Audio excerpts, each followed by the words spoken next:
Good morning. What does a summer garden in Minnesota look like? We're about to find out. This is Ron DeBrule. We're looking at the garden flowers in my backyard. This happens to be a Joe Pieweed. It's about 7 feet. We've had an unusual 2 years here. We've had so much rain that it's much, much larger than it normally would be. We're looking also at a Minnesota plant right here, one of my favorites. This happens to be the Lobelia Cardinalis. This is a Minnesota native. Happens to be in bloom right now. We see a classic garden Phlox here, which you might find growing wild throughout the state. Last few years we've had a large amount of rain, and this has changed this garden tremendously. This happens to be the Filidendula, or one of my favorites, the Queen of the Prairie. Again, this is 7 feet this year.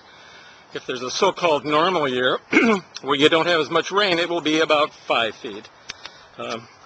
Also, we see blooming over here, we have another one of my favorites. This is the blue Vervain.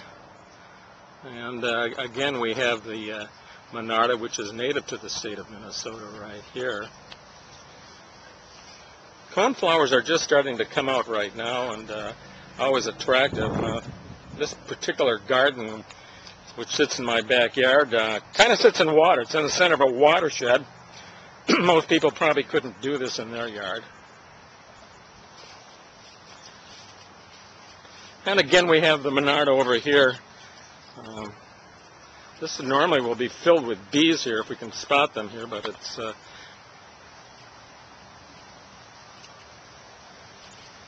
so if you want a good display, my advice is plant natural flowers.